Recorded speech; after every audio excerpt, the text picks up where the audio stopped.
Mais s'il ne l'a pas fait. Mon président, Oui. vous avez dit que vous avez trouvé une armée en déliquescence, une armée incontrôlée qu'aucun civil ne peut gérer. Vous avez pris l'exemple sur le général Toto qui a été humilié.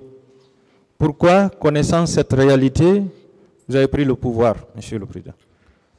Oui, mais ça, vous savez, ça aussi, c'est le rôle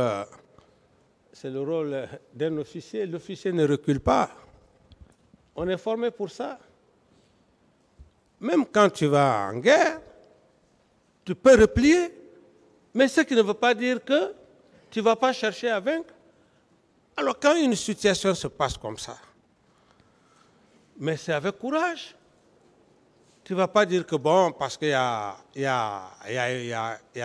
une déliquescence, Déliquescence. il y a une déliquescence, tu ne peux pas, non. Tu fais ce que tu peux faire. Est-ce que vous n'auriez pas dû prendre comme priorité la formation de l'armée d'abord? Oui, mais le temps, il faut voir le temps.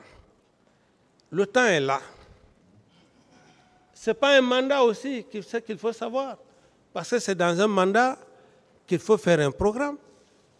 Mais une transition, ce n'est pas moins de 2 ans. Il y a d'autres problèmes qui sont posés. Je suis satisfait par rapport à ça. Sur la page 16 de votre PV, vous vous considérez comme une victime et non comme un acteur ici. Est-ce que vous pouvez nous expliquer ça? Oui, maître, avec toute la modestie, je me considère victime. Non seulement victime, parce que mon entourage a comploté contre ma personne. Ensuite, mon entourage a perpétré, a tenté de m'assassiner. Les objectifs, lorsque mon entourage avait vu mes objectifs venir, ils ne m'ont pas laissé le temps. Ils ont fait en sorte de me rendre infréquentable, que je suis devant l'auguste tribunal criminel. Votre entourage là, c'est qui et qui, Monsieur le Président? Donc, à ce niveau, je suis victime parce que ils ont tenté contre ma personne depuis ce jour. Qui et qui? Toumba, qui a été l'auteur, c'est à lui. Si maintenant il y a d'autres éléments, mais c'est lui qui a tiré sur moi, cela n'a pas suffi. Il en a achevé sauvagement Joseph Makambo, paix à son âme. Et lorsqu'une situation comme ça se passe dans un État et qu'on veut... C'est le seul qui était membre de votre entourage? Non, je dis, par rapport au tir, la personne qui a tiré, je ne veux pas trop m'étendre. Je veux juste faire un résumé. Non, je parle du 28 septembre. Voilà. Et donc... Vous avez dit que vous avez été victime du 28 septembre. Oui, j'ai été victime parce que je fus trahi. Par votre entourage? Par mon entourage, par Aboubacar Sédiki Diakité. Et qui encore? Parce que Aboubacar seulement ne peut pas être... Oui, c'est pas lui seul qui peut être votre entourage.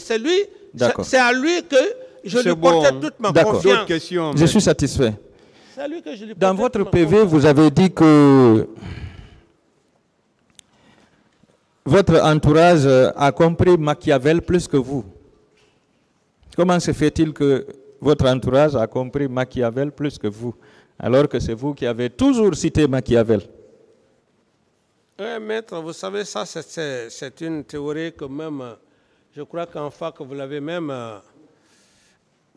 suivi, même si on ne veut pas. Bon, ce n'est pas l'objet de faire trop de détails parce que c'est inutile. Et ça ne constitue pas, ça ne va pas arranger, comment dirais-je, c'est bon. Le président du tribunal et ses assesseurs, ils n'ont pas tellement besoin de ça. C'est bon. Monsieur le Président, pourquoi vous avez empêché aux manifestants de jouir d'un procès juste et équitable? Les manifestants qui ont été tués, pourquoi vous les avez empêchés d'avoir droit à un procès juste et équitable? Est-ce qu'il fallait les tuer ou bien les mettre aux arrêts pour les livrer à la justice? Lesquels manifestants? Les manifestants qui ont perdu leur vie. Au stade? Oui. Mais maître, ce fut vraiment un grand regret. C'est un fait qui s'est passé et qui m'a mis devant les faits accomplis. Qu'est-ce que ces manifestants ont fait pour les arrêter et les juger? Ce n'est même pas un problème de jugement, c'est un problème de crime. C'est pour cela que j'ai toujours œuvré et Dieu m'en a donné cette chance jusqu'à ce que ce procès-là... Je vais vous aider. Oui. Monsieur le Président, vos ministres, notamment le ministre de l'administration du territoire et de la décentralisation, avait pris un communiqué interdisant toute manifestation. Le ministre de l'Emploi et de la Fonction publique avait pris un arrêté déclarant cette journée fériée, chômée et payée. Donc il y avait une interdiction de manifester. Alors, si les gens ont violé cette interdiction de manifester, est-ce qu'ils devraient être livrés à la mort ou bien ils devraient être livrés à la justice pour bénéficier d'un procès juste et équitable? C'est la question. Et c'est pour ça que on est dans cette audience, dans cette salle d'audience, et pour faire la lumière, c'est la réponse. C'est la réponse? Oui, la réponse. D'accord. C'est pour ça que je me suis battu corps et âme, par la grâce de Dieu, pour que ce procès ait lieu. D'accord. Par rapport aux disparus, pourquoi vous avez empêché aux parents de ces disparus de pouvoir pleurer leur mort et de les enterrer dignement? Je n'ai pas bien compris, maître, la question. Il y a des personnes qui ont disparu. Oui. C'est-à-dire, il y a des gens qui étaient venus à la manifestation qui n'ont pas été retrouvés parmi les corps et qui ne sont pas revenus dans leur famille. Pourquoi vous avez empêché les familles de ces gens-là de pleurer leur mort et de les enterrer dignement? Mais maître, vous m'accusez... Oui, je vous accuse. Vous m'accusez gratuitement. En tant que président? Oui, mais maître, en toute sincérité, je ne l'ai pas fait. Je ne l'ai pas fait. Et ceux qui l'ont fait, nous sommes devant le tribunal criminel par rapport à tout ce que vous venez de dire. Et je pense que par la grâce de Dieu,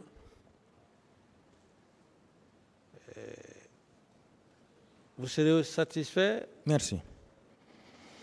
Pourquoi, Monsieur le Président, vous vous êtes focalisé à responsabiliser les leaders politiques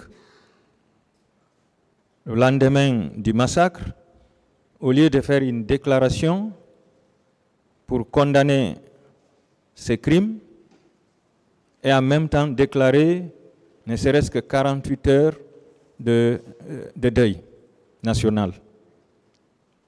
Oui, maître, à ce niveau, j'ai été très clair. J'ai pris cet exemple même en famille, hein. Ça n'a rien de méchant. Vous êtes dans une famille, il y a les personnes éclairées, ils sont avec des jeunes, et lorsqu'il y a une situation, vous allez vous attaquer aux aînés. Mais vous vous attaquez aux aînés et vous vous attaquez encore aux enfants, aux petits. Donc ça n'a rien de méchant. Ça n'a rien de méchant. Et en toute sincérité, ça n'a rien de méchant. Parce qu'on est tous guinéens. À des moments donnés, il faut qu'on se conscientise, qu'on se dise un peu la vérité et qu'on se dise certaines vérités. C'était dans ce sens. Sinon, ce n'est pas dans un contexte que vous devrez prendre en mal.